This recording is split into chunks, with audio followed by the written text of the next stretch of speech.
Hey guys, it's a couple days after the last video. I've got the car over here at the shop now. It's on the lift, ready to get started. I do want to show you a few things that I wasn't able to show you over at the warehouse, but after that, it's full throttle on this thing. All right, here we go. So as you can see, somebody's done a little patch job there, and you can see the inner and outer rocker panels. And then on the lower quarter here, that's all easy stuff to fix. So everything else, got a little spot there. Rest of the quarters are in good shape. And then same way on the other side. Same on the fenders. And then you can see here the core sport, it's pretty well rotten. I will have to address that. I am going to clip this car, so I'll have to make something anyway so I can add on to that or just build a core sport. Same deal here. Lower fender corner, rocker panels, and then lower quarter. This quarter is not as bad as the other one, but it's got a few, or wheel well has a few spots in it. Nothing terrible. Rear end, I don't know how well you can see that, but leaf spring over there is shot. Both leaf springs are pretty well shot. I am going to pull the leaf springs out of this, and I'm not going to four-link this car or anything. It's going to be a cruiser. So I'm going to put different leaf springs in it and give it a static lowering job, on statically lowered, just like I did on my Chrysler. I'm not going to use this rear end.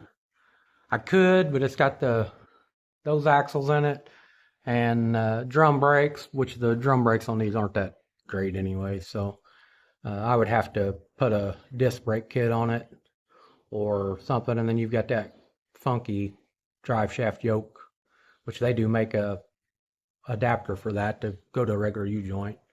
But I'm not going to worry about any of that. I did go picking at the junkyard. Got leaf springs.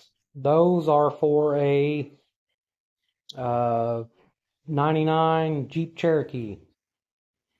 And those are the only thing that I can find that will work that is the same length, same pin to the eye measurement, and they actually don't have, they're about 2 inches less arch.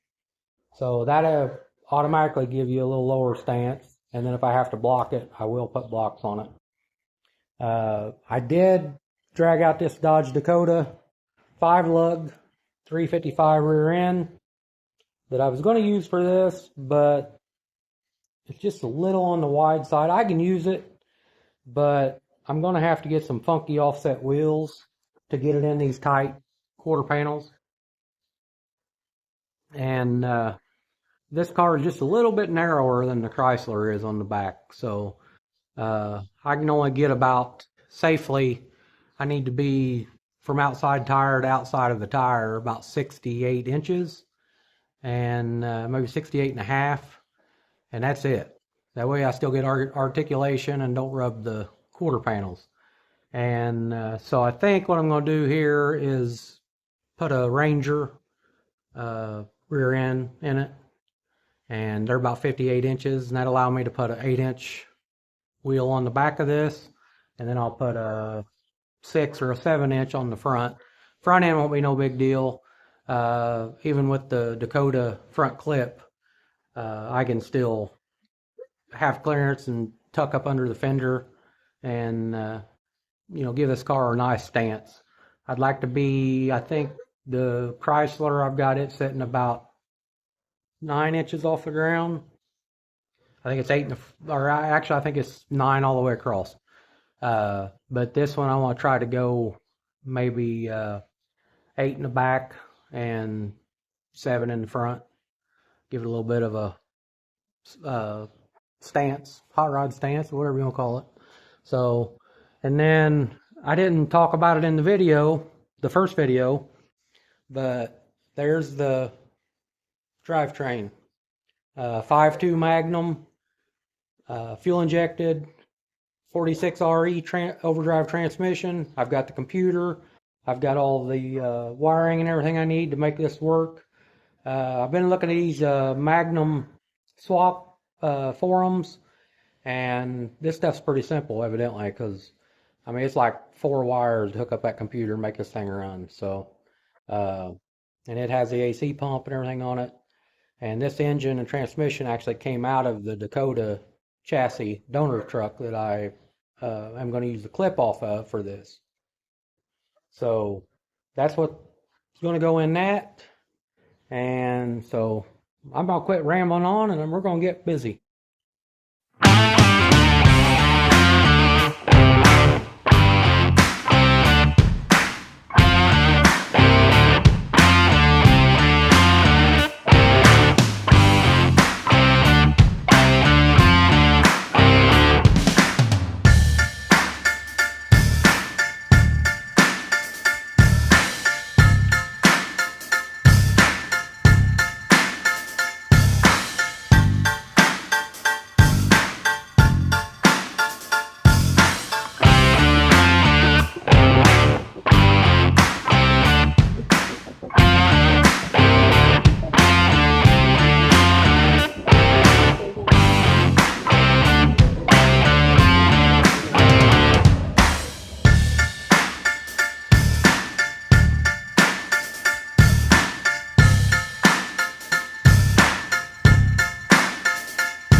stop this video right here. I've got everything loose on the car. I just need some help to get this thing off because I'm trying to take it off all in one piece. All the bolts come out in this surprisingly really easy. I had a problem with the bottom fender bolt down here where it's so rusty, and there was just a little bit, maybe an inch of metal holding it in place anyway, so it just broke off. Bumper bolts, everything else come out, no problem. So, and then everything on that side come out, no problem. So I'm gonna get some help, either my wife or cherry picker, and get this thing off here. But I'm gonna stop this video here. If you guys would, and you want to follow along on this build, please hit the subscribe button. Throw some comments in there, some likes, comments, good or bad. What do you think I should do to this? But I hope you'll stick around to the finish of this build. Thank you.